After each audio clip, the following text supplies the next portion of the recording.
ये प्रधानमंत्री ये कहें कि जसोदा बहन का मंगलसूत्र कांग्रेस की सरकार में गया है, या तो प्रधानमंत्री ये बात बोले। बहन बेटियों का मंगलसूत्र उतरवाने का काम तो नरेंद्र मोदी सरकार ने किया है। हिंदुत्व की, सनातन की अफीम चटाकर जब मैं ही मंगलसूत्र बिकवा रहा हूं तो आपको दूसरों के हाथों बिकने की जरूरत क्या है। बाबा साहब जैसा, फूले जैसा, पेरियार जैसा कोई व्यक्ति इस देश में पैदा हो जो इस देश का नाम पूरे विश्व में रोशन करे।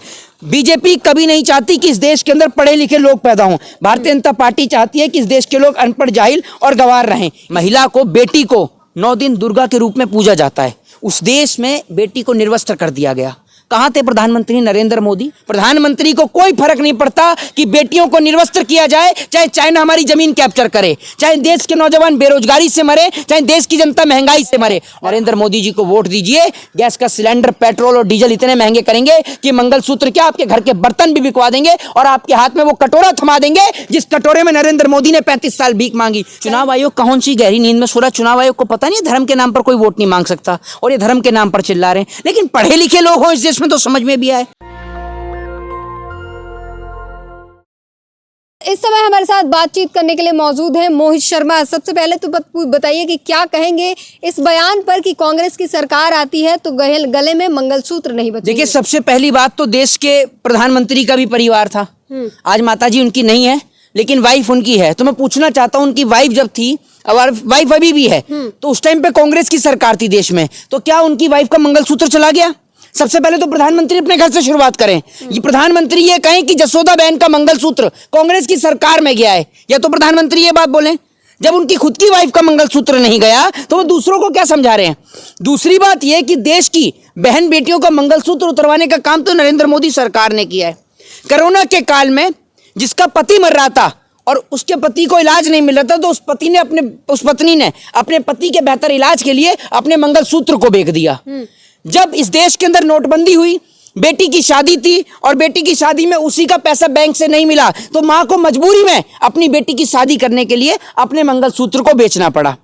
बेटे को डॉक्टर, इंजीनियर, एडवोकेट और एमबीबीएस बनाने के चक्कर में जब एक मां ने, उसके पास पैसा नहीं था तो अपने मंगलसूत्र को बेचा ताकि बेटा एग्जाम दे सके। बेटा एग्जाम दे के आया, एग्जाम की फीस भर के आया और यहां आकर पता चलता है कि पेपर लीक हो गया।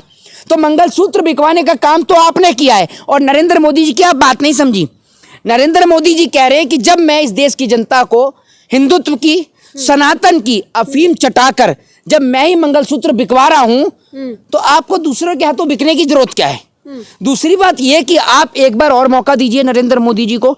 जिसके घर में कोई अंगूठी, पायल या कुछ भी बचा होगा ना, गले की चैन, वो भी बिकवाने का काम नरेंद्र मोदी जी करेंगे। कांग्रेस के मैनिफेस्टो में ऐसा लिखा हुआ है। कांग्रेस के मैनिफेस्टो को नरेंद्र मोदी जी ज्यादा पढ़ रहे हैं। मुझे ये तो बताइए, अपने मैनिफेस्टो पर चर्चा क्यों नहीं कर रहे? क्योंकि इनके मैनिफेस्टो में कुछ ऐसा है ही नहीं कि जिसके ऊपर चर्चा करी जा सके। मैं आपको बता दूं। दूसरी बात यह कि हमारे देश के प्रधानमंत्री का एक ही एजेंडा है, या तो हिंदू मुसलमान पे बात करना या मंदिर मस्जिद पे बात करना, और कुछ नहीं मिलना तो उठ के पाकिस्तान चले जाना। अभी उत्तर प्रदेश के मुख्यमंत्री का एक स्टेटमेंट सुन रहा था जिसमें मुख्यमंत्री जी ये कह रहे थे कि आप तो जाकर वहां उसकी मुख्तार की जो है क्या कहते हैं कब्र पर वहां फातिया पढ़िए। एक बात आप मुझे बताइए, मुख्तार अंसारी तो हमारे ही देश का था, आपकी पार्टी के एक नेता हैं, पूरे देश को उनका नाम पता है, लाल कृष्ण आडवाणी। कौन गया था जिन्ना की मजार पे फूल चढ़ाने? जरा इस सवाल का जवाब दीजिए ना। कौन गया था बिन बुलाए पाकिस्तान के अंदर बिरयानी खाने? कौन गया था वहां केक कटवाने के लिए? इन सवालों का जवाब देश की जनता को दीजिए आप। एक और तो आप बड़े बड़े हिंदुत्व के वादे करते हो, हिंदुत्व की बात करते हो, दूसरी ओर आप बीफ कंपनियों से चंदा लेने का काम करते हो।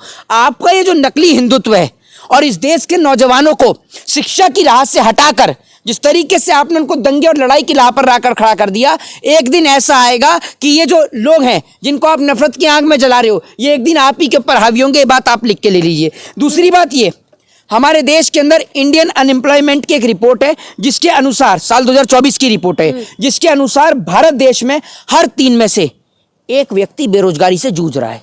प्रधानमंत्री नरेंद्र मोदी जी एक बार भी इसके ऊपर चर्चा नहीं करेंगे। एक बार भी भाषण में आज तक प्रधानमंत्री ने यह नहीं बोला कि मैं नौजवानों को डॉक्टर बनाना चाहता हूं, इंजीनियर बनाना चाहता हूं, आईएएस बनाना चाहता हूं, आईपीएस बनाना चाहता हूं। एक बार भी बोला है? आप भी भाषण सुनती हैं, मैं भी सुन रहा हूं, देश सुन रहा है, कभी बोला है? लेकिन ये स्टेटमेंट बीजेपी के नेताओं के मुंह से जरूर निकलते हुए सुनने लेंगे आप कि अपनी छुरियों में धार लगा लें। सुना होगा साध्वी प्रज्ञा ठाकुर का स्टेटमेंट, क्योंकि ये नहीं चाहते कि देश का नौजवान पढ़े। इस देश के अंदर बीजेपी कोई के नेता तो कह रहे हैं कि हम बेरोजगारी बढ़ाने में योगदान नहीं दे रहे हैं, हमने बच्चा पैदा नहीं किया, मोदी जी ने बच्चा पैदा नहीं किया, योगी जी ने बच्चा पैदा नहीं किया।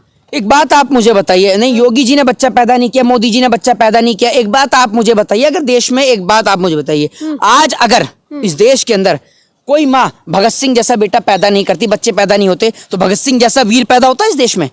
बाबा साहब भीमराव अंबेडकर जैसा वीर सपूत पैदा होता जिसने भारत देश का नाम पूरे विश्व में रोशन किया? इस देश को अब्दुल कलाम आजाद जैसे साइंटिस्ट वैज्ञानिक मिलते? ये लोग इस तरीके की बातें कर कर, आज आपकी माताजी ने आपको जन्म दिया, आपको गर्व है अपनी माताजी के ऊपर, आज आप उनका नाम पूरे देश में रोशन कर रही हैं, ये कौन सी बात हुई? जरा मुझे इस सवाल का जवाब दें कि जो आप कह रहे हैं कि मोदी ने बच्चे पैदा नहीं किए, योगी ने बच्चे पैदा नहीं किए, नरेंद्र मोदी खुद कितने भाई हैं? जरा इस सवाल का जवाब देगा कोई देश? मुझे बताइए ना आप मुझे जी। नरेंद्र मोदी खुद कितने भाई हैं? मनोज तिवारी के कितने बच्चे हैं? जरा इस सवाल पे मुझे कोई जवाब तो दे दे। दूसरी बात यह कि एक और भारत को ट्रिलियन की इकोनॉमी बनाने की बात करी जाती है कि हम भारत देश को ट्रिलियन की इकोनॉमी बनाएंगे। भारत देश के अंदर का एक राज्य है जिसको कहते हैं हरियाणा, जिसकी राजधानी है चंडीगढ़। जी। पूरे भारत में सबसे ज्यादा बेरोजगारी हरियाणा के अंदर है, जहां पर अनएम्प्लॉयमेंट रेट जो है मैं आपको बताता हूँ कितना है। और ये रिपोर्ट मेरे घर की नहीं है, आप गूगल पे जाके सर्च कर सकते हैं। अगर आप पढ़े लिखे हैं तो आप गूगल पे जाके सर्च कर सकते हैं। ये सीएमआई का डाटा है, जो डाटा गवर्नमेंट ने दिसंबर 2022 में दिया था सीएमआई ने, ठीक है। उसके अकॉर्डिंग मैं आपको बता दूं 37.4% बेरोजगारी हरियाणा के अंदर है। हरियाणा से बेटियां गायब होती हैं तो पता नहीं चलता, हरियाणा के नौजवानों को रोजगार नहीं मिलता तो पता नहीं चलता। प्रधानमंत्री उस पर एक बार भी चर्चा नहीं करेंगे। और दूसरी बात आपको बता दूं, अभी हाल ही में पार्लियामेंट के अंदर जुलाई 2023 में, अभी जब पार्लियामेंट सेशन था जुलाई 2023 के अंदर, मैं आपको बता दूं ministry of health and family welfare ने पार्लियामेंट के अंदर एक डेटा दिया, जिसमें उन्होंने कहा कि हमारे देश में जो एमबीबीएस की जो वैकेंसियां हैं वो 1,08,000 वैकेंसियां हमारे देश में एमबीबीएस की हैं। अगर हम इसमें बीडीएस को भी ऐड कर लें तो 1.4 लाख के समथिंग टोटल वैकेंसियां हैं। लेकिन हमारे देश में नीट का एग्जाम दिया 20 लाख से ज्यादा बच्चों ने, यानी 20 लाख से ज्यादा बच्चे जो है इस बात की योग्यता रखते हैं, उनके पास जो है डिग्री है इस बात की कि वो नीट का एग्जाम दे सकें। यानी 20 लाख से ज्यादा बच्चे जो है वो हमारे देश में डॉक्टर बनना चाहते हैं, लेकिन हमारे यहाँ पर वैकेंसियां 1,01.4%, ठीक है। इसमें बीडीएस भी ऐड हो गया और एमबीबीएस भी ऐड हो गया। अब आप अंदाजा लगा लीजिए, इसी से आप अंदाजा लगा लीजिए, यानी 15 में से एक बच्चा डॉक्टर बनेगा, जिसके कारण हमारे देश की प्रतिभा आज विदेश जा रही है। इसके साथ ही साथ मैं आपको बता दूं, अभी दिसंबर 2022 में हमारी मिनिस्ट्री ऑफ, इसकी ये जो सुधीर चौधरी जैसे लोग हैं ना जो कहते हैं हर किसी को डॉक्टर ही बनना है, तो इंजीनियर की बात कर लेते हैं। तो इंजीनियर पे बता रहा हूं, दिसंबर 2022 में हमारे जो ministry of state affair educational, Subhash सरकार ने राज्यसभा के अंदर एक स्टेटमेंट दिया, जिसमें उन्होंने कहा कि साल 2017 से 18 में 14.65 लाख सीट जो थी वो इंजीनियरिंग की हमारे यहाँ पर थी, जो साल 2021 से 22 में घटकर 12.53% हो गई, 53 लाख हो गई। आखिर ऐसा क्यों हुआ? हमारे देश में एजुकेशन इतनी महंगी हो गई, इतनी महंगी हो गई कि एक गरीब माँ का जो है, गरीब माँ अपने बेटे को पढ़ा नहीं पा रही, और उसको पढ़ाने के लिए उसको अपने मंगलसूत्र को बेचना पड़ रहा है, लेकिन उसके बाद भी वो अपने बेटे को नहीं पढ़ा पा रही, क्योंकि हमारे देश की सरकार नहीं चाहती कि अब इस देश के अंदर बाबा साहब जैसा, फूले जैसा, पेरियार जैसा कोई व्यक्ति इस देश में पैदा हो जो इस देश का नाम पूरे विश्व में रोशन करे। बीजेपी कभी नहीं चाहती कि इस देश के अंदर पढ़े लिखे लोग पैदा हों। भारतीय जनता पार्टी चाहती है कि इस देश के लोग अनपढ़, जाहिल और गंवार रहें। इसीलिए ये इस देश के लोगों को पढ़ने लिखने नहीं देते। इसीलिए एजुकेशन आज इतनी महंगी हो गई कि एक गरीब माँ अपने बच्चे को पढ़ा नहीं पा रही है। मोहित जी, बात यह है कि सिर्फ मंगलसूत्र तो एक उदाहरण है। उन्होंने समझाया कि कांग्रेस जो है वो आपके घर के, आपके धन का जो है गणना करेंगे, गणना करने के बाद 2 घर अगर आपके पास है तो एक छीन के दूसरे को दे दिया जाएगा।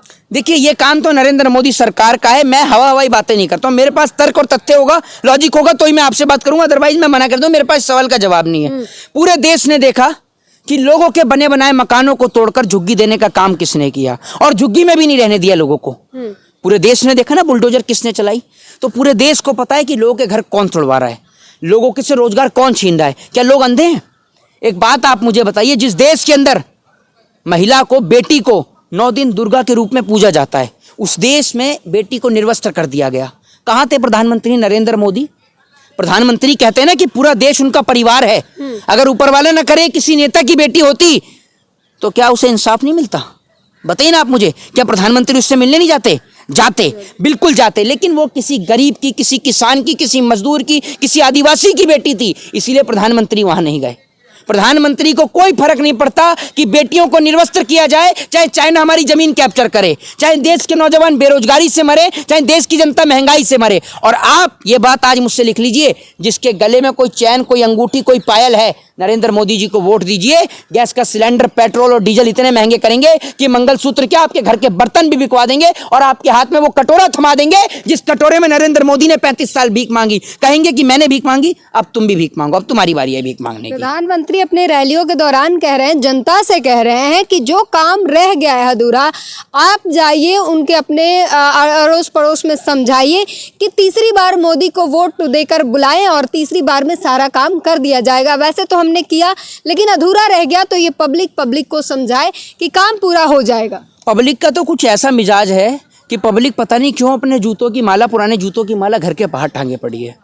अगर प्रधानमंत्री से मेरी कभी मुलाकात हो तो मैं प्रधानमंत्री से कहूं कि कुछ काम अधूरा रहे तो समझ में भी आए, या तो सब कुछ अधूरा है और जो बना हुआ था उसको भी आपने खत्म कर दिया। आपने इस 5 साल के 10 साल के कार्यकाल में सिर्फ देश की संपत्तियों को बेचने का काम किया।